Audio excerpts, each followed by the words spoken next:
नमस्कार, मैं हूं कवलजीत सिंह और आप देख रहे हैं के न्यूज। आजकल उपचुनावों के दौरान मुद्दे कहां खो जाते हैं। जैसा कि अक्सर चुनावों में मुद्दे उछाले जाते थे, जैसे देश में से भ्रष्टाचार को दूर करेंगे, महंगाई पर लगाम लगाई जाएगी या फिर विकास के नए आयाम स्थापित किए जाएंगे वगैरह वगैरह। आजकल चुनावों में ये सब नहीं बल्कि देखने को मिलती हैं व्यक्तिगत टिप्पणियां।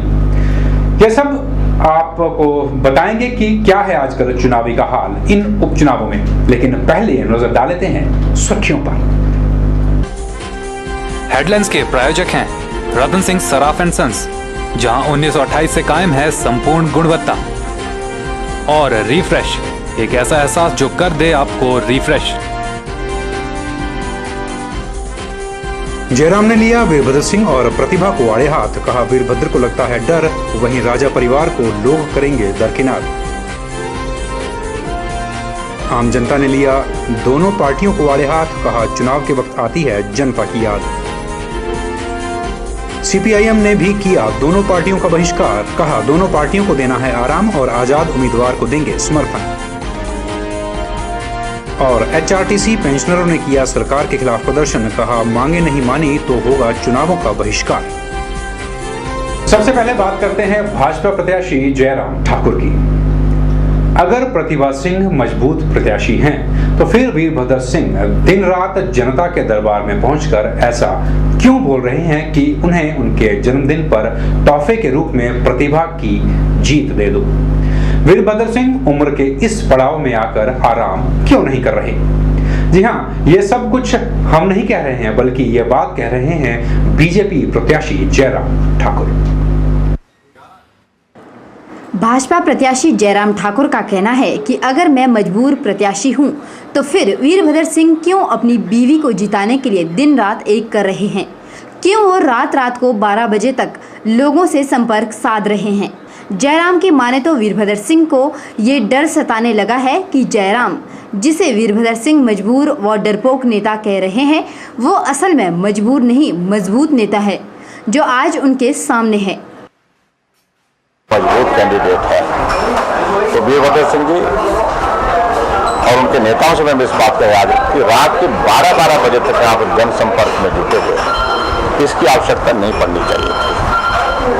आप आराम करते, शिमला बैठ करके एक ही बात कह देते कि हमारी कैंडिडेट बहुत मजबूत कैंडिडेट है, हमारी सरकार बहुत लोकप्रिय सरकार है, और लोगों से अपील करके छोड़ देते कि आप उनको जिता करके लोकसभा भेजिए, तो वही प्राप्त होना चाहिए था। क्या आवश्यकता पड़ी कि रात के 12-12 बजे तक आप जनसंपर्क में जुटे हुए हैं? और क्या आवश्यकता पड़ी सारे मंत्रिमंडल के सारे तमाम पदाधिकारी और उसके बाद सारे मंत्री जो है आप लोगों ने घर घर में गांव-गांव में भेज रखे हैं, और जो दहशत का एक माहौल खड़ा करके जो है गांव में जा करके इस तरह का वातावरण खड़ा करके भी अगर आप काम नहीं करेंगे, हमारा सपोर्ट नहीं करेंगे, समर्थन नहीं देंगे, आपके विकास कार्य अवरुद्ध हो जाएंगे, रुक जाएंगे। हमारी सरकार 5 वर्ष तक चलने वाली है, दिल्ली में हमारी सरकार है। इस प्रकार के मंत्री इनके और मंत्री के साथ कांग्रेस पार्टी के अन्य नेता इस प्रकार का माहौल गाँव में जो खड़ा करने की कोशिश कर रहे हैं, उससे साफ जाहिर होता है कि इनकी मजबूत नेता जिसका जिक्र कर रहे हैं वो इतनी मजबूत नहीं है जितना भारतीय जनता पार्टी के कैंडिडेट के नाते हम मजबूत हैं। ठाकुर ने कांग्रेस को आड़े हाथों लेते हुए कहा कि वह बताएं कि दोनों नेता यानी वीरभद्र सिंह और प्रतिभा सिंह ने सांसद रहते हुए इस क्षेत्र के लिए क्या किया है। रोना रोई जा रहा जो विधानसभा के चुनाव में जिन मुद्दों को लेकर के आप लोगों ने जनमत मांगा था, आपको मिल गया, और उसके बाद दोबारा उन्हीं मुद्दों को लेकर के आप लोगों के बीच में बात कहने की कोशिश कर रहे हैं। और जहां भ्रष्टाचार की बातें कर रहे हैं, जांच के आदेश दे रखे हैं, जांच के आदेश देने के बावजूद 5 महीने का कार्यकाल खत्म हो गया, एक भी जांच का आदेश अभी तक आपका निष्कर्ष पर नहीं पहुंचा। और ऐसी परिस्थिति में लोग उन सारे मुद्दों को अपना सुनना चाहते हैं, न उनको स्वीकार करते हैं। लोग इस बात को भी चाहते हैं, फिर जानना चाहते हैं कि अगर आप यही कहते हैं, पुरानी बातें अगर करना चाहते हैं, तो आप सांसद के रूप में प्रतिभा सिंह जी, आप 2004 से 2009 तक सांसद रही, आपका योगदान क्या है? वीरभद्र सिंह जी आप भी सांसद के रूप में रहे और 2009 से 2013 तक सांसद रहे, केंद्रीय मंत्री रहे। मंडी लोकसभा क्षेत्र के लिए इतनी बड़ी एक अपॉर्चुनिटी, इतना बड़ा अवसर था जिसमें बहुत कुछ किया जा सकता था, लेकिन उसके बावजूद वो लोगों को अभी तक देखने को मिला नहीं। ऐसी परिस्थिति में मुझे लगता है लोगों के बीच में बहुत गुस्सा है, नाराजगी है, निराशा का एक वातावरण है। आपको बता दें कि चुनाव 23 तारीख को होने तय है। ऐसे में दोनों पार्टियों द्वारा एक दूसरे पर लगाए जा रहे आरोप क्या असर दिखाएंगे, ये तो आने वाली 23 तारीख ही तय करेगी। के न्यूज़ के लिए विजय की रिपोर्ट। तो इन चुनावों में वाकई कहीं मुद्दे खो से गए हैं। शायद नेता लोग ये भूल चुके हैं कि ये जो पब्लिक है ये सब जानती है। मंडी संसदीय लोकसभा उपचुनावों के लिए महज चंद ही दिन बाकी रह गए हैं। दोनों पार्टियों के नेता जी तोड़ मेहनत कर रहे हैं और आरोप प्रत्यारोप का दौर जोर पकड़ता जा रहा है। प्रत्याशियों की माने तो दोनों और बाकी सभी प्रत्याशियों के जीत के दावे पुख्ता हैं। आरोपों की बात की जाए तो कोई मजबूत तो कोई मजबूर। यह सब कुछ इन दिनों चुनावों में देखने को मिल रहा है। लेकिन नेता लोग, इन सब लोगों को हम बता दें कि जनता के मन में भी कुछ और है और बाहर कुछ और, क्योंकि यूं कहा जा सकता है कि ये जो पब्लिक है ये सब जानती है।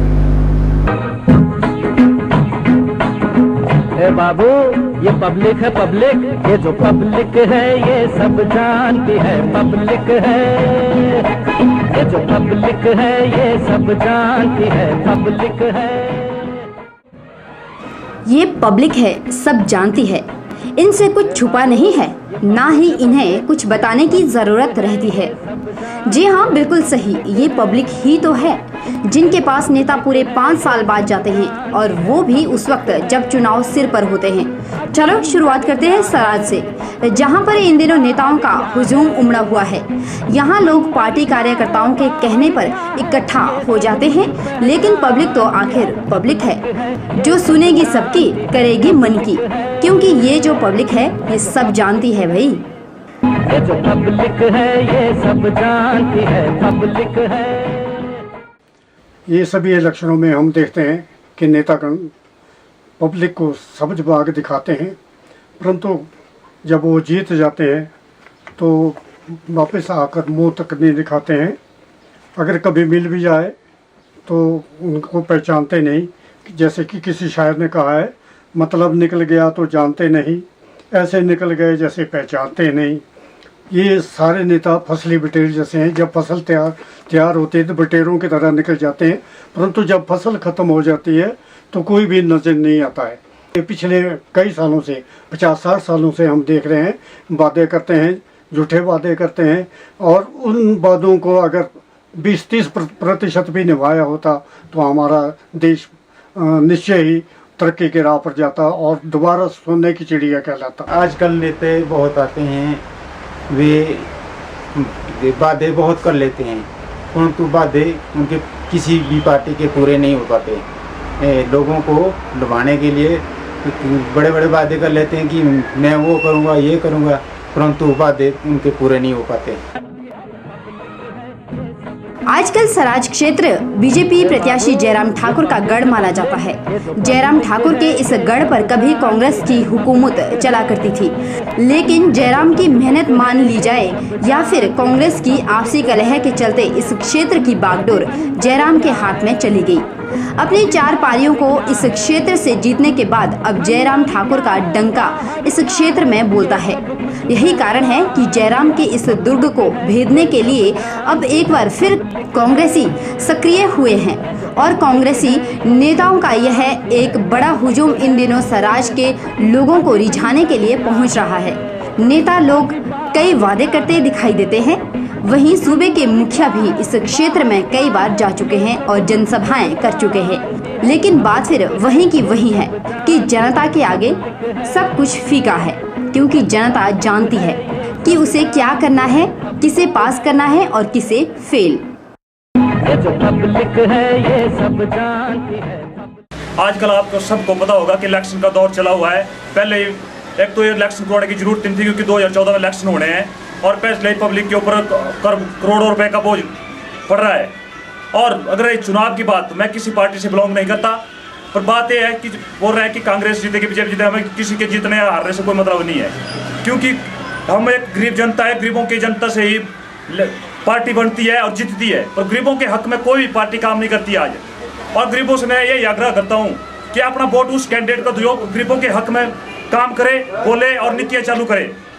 और क्योंकि गरीब जनता को आज जागरूक होने की जरूरत है, जिससे हम अपना कैंडिडेट सही तरीके से चुन सके और जो गरीबों के हक में काम करे और गरीबों के हक, क्योंकि जो भी नेता आजकल कांग्रेस हो या बीजेपी हो या अदर हो, क्योंकि वोट गरीबों से लेते हैं, जीतते हैं और सत्ता में आते हैं और काम या तो ठेकेदारों के लिए काम करते हैं, बड़े बड़े पूंजीपतियों के लिए काम करते हैं और गरीबों के बारे में कोई नहीं सोचता। आप सबको पता है जो भी प्रत्याशी चुनाव मैदान में हमारा मत पाने के इच्छुक हैं, तो मेरा आपसे ये अनुरोध रहेगा कि बिना किसी के प्रभाव में आए, बिना किसी पार्टी विशेष के प्रभाव में आए, अपने मन की बात सुने, अपनी सूझबूझ से ये निर्णय लें कि आपको क्या लगता है कौन सा प्रत्याशी जो है वो जिसे हम सांसद बनाएंगे और वो आकर फिर हमारे संसदीय क्षेत्र का विकास करेगा। जी हाँ, मतदान हर व्यक्ति का अपना अधिकार है। यही नहीं, आपका और हमारा वोट बहुत ज्यादा कीमती है। इस पर आपको बताने की जरूरत तो नहीं है, लेकिन फिर भी इतना जरूर कहना चाहेंगे कि वोट उसे ही दे जो आपको सही लगे। बाकी ये पब्लिक है, सब जानती है, इसलिए वही होगा जो पब्लिक चाहेगी। के न्यूज के लिए सराज से KR कौशल के साथ मंडी से परी शर्मा की रिपोर्ट। ये सब कुछ पहचानती है पब्लिक है, ये सब जानती है पब्लिक है, ये जो पब्लिक है ये सब जानती है पब्लिक है।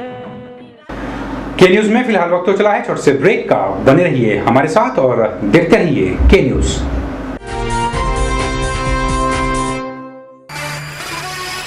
उन्नीस 1928 से आपकी सेवा में रतन सिंह सर्राफ एंड सन्स, आभूषणों के निर्माता व विक्रेता। यहाँ पर आपको मिलते हैं खुद द्वारा तैयार किए गए संपूर्ण गुणवत्ता वाले आभूषण। रतन सिंह सर्राफ में पूरी विश्वसनीयता के साथ बनाए जाते हैं स्थानीय व हिमाचली आभूषण। साथ ही यहाँ ब्रांडेड ज्वेलरी भी उपलब्ध है, जैसे अस्मी डायमंड, दिया डायमंड और रिवाज गोल्ड। अस्मी डायमंड पर पाइए 20% तक की छूट। आभूषणों से संबंधी अधिक जानकारी और बेहतर खरीदारी के लिए आज ही संपर्क करें। Ratan Singh Sarraf and sons, Moti Bazar, Mandi, Himachal Pradesh. Smile dental clinic, centre for advanced oro dental care. यहाँ उपलब्ध है डॉक्टर अमित शर्मा, डॉक्टर पल्लवी शर्मा। दंत चिकित्सा के क्षेत्र में ये अनुभवी डॉक्टर उपलब्ध करवा रहे हैं बेहतरीन सुविधाएं, जैसे बिना दर्द के दांत निकलवाना, RCT यानी root canal treatment, ultrasonic scaling, dentures, crown and bridge work, orthodontic treatment, जबड़े के फ्रैक्चर का इलाज, फिलिंग और एक्सरेज जैसी सुविधाएं। ये अनुभवी डॉक्टर हर रोज सुबह 9 बजे से शाम 7 बजे तक उपलब्ध हैं। रविवार को भी अपॉइंटमेंट्स के आधार पर क्लिनिक खुला रहता है। तो देर न कीजिए और मंडी शहर के बीचों बीच स्थित अत्याधुनिक मशीनों से लैस स्माइल डेंटल क्लिनिक में जरूर पहुंचें। ध्यान रखें, आप यहां 30 जून तक मुफ्त डेंटल चेकअप का लाभ भी उठा सकते हैं।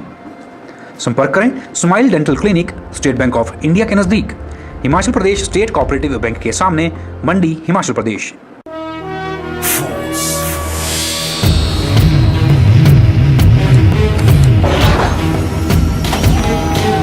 रामहरि फोर्स मोटर्स आपके लिए लेकर आए हैं पैसेंजर और कैरियर व्हीकल्स। पैसेंजर व्हीकल्स में यहां आपको मिलेंगे Trax Gama, Trax Cruiser, Traveller luxury, Traveller ambulance और 38 seater Traveller school bus. Goods carrier vehicles में यहां उपलब्ध हैं Trump 40, Trax cargo king, Traveller Shaktimaan और ट्रैवलर डिलीवरी वैन। यहाँ व्हीकल मेंटेनेंस की सुविधा भी उपलब्ध है। साथ ही आप कंपनी द्वारा निर्मित विश्वसनीय स्पेयर पार्ट्स की खरीद भी कर सकते हैं। अधिक जानकारी के लिए संपर्क करें Ramhari force, authorised dealers in force motor limited, गुडकर, Mandi. The new force for a new India. के न्यूज में एक बार फिर आपका स्वागत है। मार्क्सवादी कम्युनिस्ट पार्टी ने कांग्रेस को घेरते हुए जहां कई आरोप जड़े हैं, वहीं भाजपा को भी अपना समर्थन देने से पूर्ण रूप से इनकार कर दिया है। CPIM के नेता भूपेंद्र ने बताया कि वे अब की बार आजाद उम्मीदवार को अपना समर्थन देंगे। पार्टी नेताओं की माने तो ये चुनाव जनता पर जबरदस्ती थोपा गया है। एक और जहां आम जनता ने इन चुनावों को लेकर अपनी कुछ सकारात्मक प्रतिक्रिया नहीं दी है, वहीं CPIM ने भी एक बैठक कर सूबे की दोनों प्रमुख पार्टियों से किनारा ही बनाए रखने की बात कही है। पार्टी नेताओं की माने तो यह चुनाव जनता पर जबरदस्ती थोपा गया है। उन्होंने कांग्रेस पर आरोप जड़ते हुए कहा कि मंडी संसदीय सीट पर एक ही परिवार काबिज है, जिसके चलते वे इस बार आज़ाद उम्मीदवार के साथ हैं। हमारी पार्टी ने आज ये फैसला लिया है कि इस उपसभा ये जो लोकसभा के जो उपचुनाव है उसमें हमारी जो CPIM है वो ना बीजेपी के पक्ष में वोट करेगी ना कांग्रेस के पक्ष में वोट करेगी, और जो निर्दलीय उम्मीदवार है उनको हम वोट करेंगे। गौर रहे कि अब की बार इन चुनावों में लोगों की रुचि कम देखने को मिल रही है। वहीं CPIM भी इन चुनावों में प्रदेश की दोनों प्रमुख पार्टियों के बजाय अपना समर्थन आज़ाद उम्मीदवार को दे रही हैं। CPIM नेताओं के अनुसार दोनों पार्टियों के नेताओं को आराम देने का वक्त आ गया है। ब्यूरो रिपोर्ट के न्यूज़। एक और जहां CPIM ने कांग्रेस को घेरने में कोई कसर नहीं छोड़ी, वहीं बचाव पक्ष में पहुंची इंटक के स्टेट प्रेसिडेंट हरदीप सिंह ने कांग्रेस को अपना पूरा समर्थन मिलने का भरोसा दिलाया है। वहीं इंटक नेताओं ने भाजपा पर भी कई निशाने साधे। हिमाचल प्रदेश में जो ये उपचुनाव हो रहा है, आज हमारे कांग्रेस पार्टी की उम्मीदवार रानी प्रतिभा सिंह जी जीत की ओर जो है वो अग्रसर है। भाजपा के जो उम्मीदवार हैं, भाजपा के जो पूर्व मुख्यमंत्री हैं और भाजपा के जो यहाँ पे पार्लियामेंट सीट में काम कर रहे करता है या उनके वर्कर्स हैं, उनके नेता हैं, वो सभी जो है वो अपनी हार जो है वो मान चुके हैं। वो ये जानते हैं कि कांग्रेस पार्टी जो है बढ़त की ओर जो है वो दिन प्रतिदिन जो है वो बढ़ती जा रही है। बहुत अच्छा रिस्पांस जो है वो हमारे प्रत्याशी को जो है जहां जहां वो मीटिंग कर रहे हैं उनको मिल रहा है। के न्यूज में एक बार फिर वक्त तो चला है छोटे से ब्रेक का। आप देखते रहिए के न्यूज।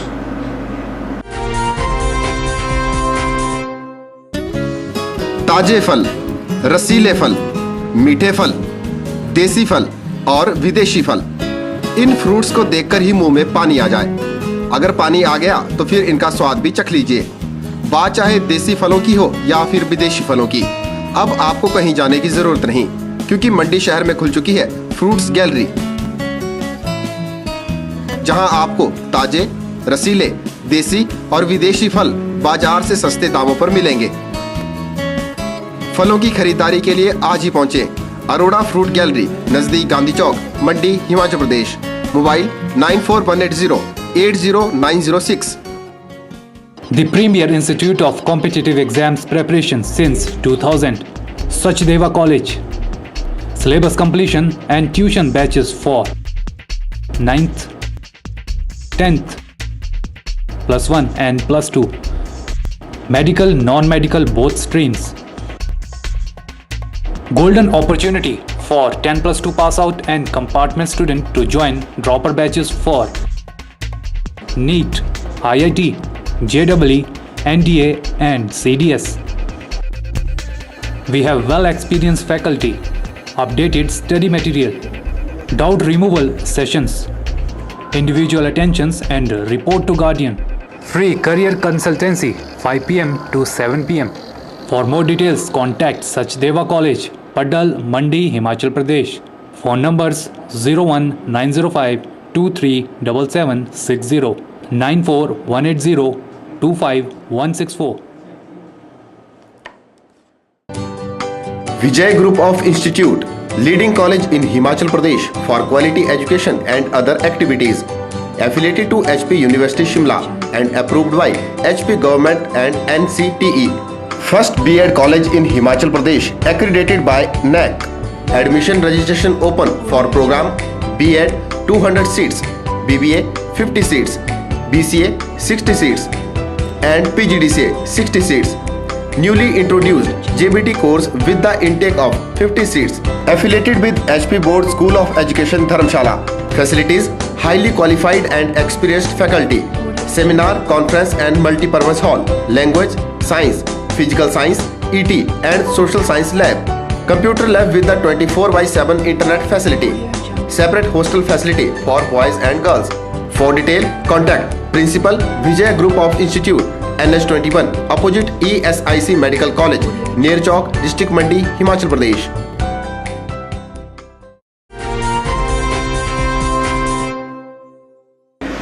सरकार अपने विधायकों को 27 लाख की गाड़ी दे सकती है, लेकिन एचआरटीसी पेंशनरों की मांग पर कोई तवज्जो नहीं दे सकती।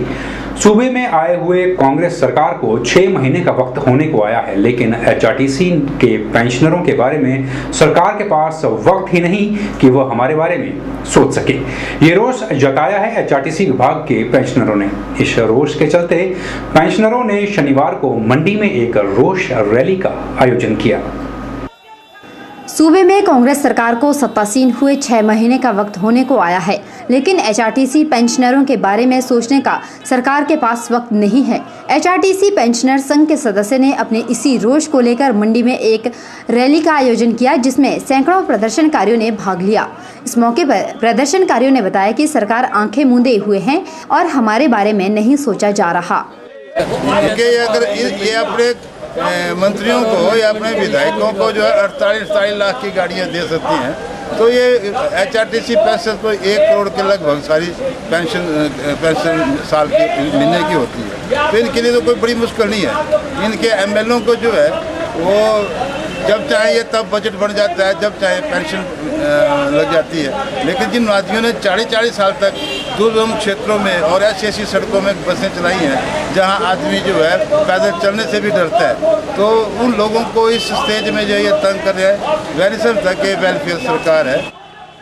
प्रदर्शनकारियों ने बताया कि जो सरकार आम जनता के हित में ना हो तो उसका बहिष्कार कर देना ही बेहतर है। पेंशनरों का कहना है कि नेता वोट मांगते हुए ही उनके हित की बात करते हैं, जबकि करनी को अंजाम देते वक्त कथनी भूल जाते हैं। अगर वो सब वोटर हैं और रुझान बनता है सरकार के प्रति कि नहीं, अच्छी सरकार है, वेलफेयर सरकार है जो पेंशनरों का ध्यान रखती है, हमारे बुजुर्गों का ध्यान रख रही है, तो ये मैसेज समाज में क्या देना चाहते हैं? क्या किस ढंग से वोट मांगने आएंगे वो हमारे पास के हमको वोट दें? हम तो बोलते हैं कि ऐसी सरकार को तो चाहे वो भाजपा की हो चाहे कांग्रेस की हो, जो विरोधी है, पेंशनरों के विरोधी है, एम्प्लॉइयों की विरोधी है या लोगों की विरोधी है, उनको बहिष्कार करना चाहिए ऐसे लोगों का। एचआरटीसी पेंशनरों ने बताया कि अगर सरकार 22 तारीख तक उन्हें उनका हक नहीं देती है और उनकी मांगों को तवज्जो नहीं दी जाती तो वह भी कड़ा रुख अख्तियार कर लेंगे और इसका खामियाजा सरकार को भुगतना पड़ेगा। के न्यूज़ के लिए कैमरामैन हरिओम के साथ ब्यूरो रिपोर्ट। और अब बात करते हैं आंगनवाड़ी हेल्पर्स की। एक और जहां सरकार के खिलाफ एचआरटीसी पेंशनरों ने रोष रैली का आयोजन किया, वहीं आंगनवाड़ी हेल्परों ने भी सरकार को जमकर कोसा है। इनकी मांग है कि सरकार पंजाब की तर्ज पर इन्हें वेतन दे और इन्हें रेगुलर भी किया जाए। अपने इसी रोष के चलते आज आंगनवाड़ी हेल्परों ने एक रैली का आयोजन किया। आंगनवाड़ी वर्कर हेल्पर को पंजाब और उत्तर हरियाणा की तर्ज पर 5000 वर्कर को और 3000 हेल्पर को दिया जाए, और जो हमारे आंगनवाड़ी वर्कर हेल्पर को जो विभाग द्वारा बोलते हैं कि खाद्य सामग्री खरीद के लिए उसे विभाग द्वारा दी जाए और आंगनवाड़ी वर्कर हेल्पर को पेंशन लागू की जाए। आंगनवाड़ी वर्कर और हेल्पर को जो मानदेय बैंकों द्वारा दिए जाते हैं उसे विभाग नकद दिया जाए, नकद किया जाए, और आंगनवाड़ी वर्कर हेल्पर का जो 90% कोटा जो है उसको काटकर 70 कर दिया, उसको 90 रहना चाहिए, और जो हमारी आंगनवाड़ी वर्कर हेल्पर की जो रिटायरमेंट की जा रही है उसकी 35 साल की जाए। प्रदर्शनकारियों ने सरकार को चेतावनी देते हुए कहा है कि अगर उनकी मांगों को पूरा नहीं किया गया तो वे उग्र आंदोलन करेंगे, जिसके लिए सरकार खुद जिम्मेवार होगी। ब्यूरो रिपोर्ट, के न्यूज़। बहरहाल के न्यूज़ में एक वक्त हो चला है छोटे से ब्रेक का। आप बने रहिए हमारे साथ और देखते रहिए के न्यूज़।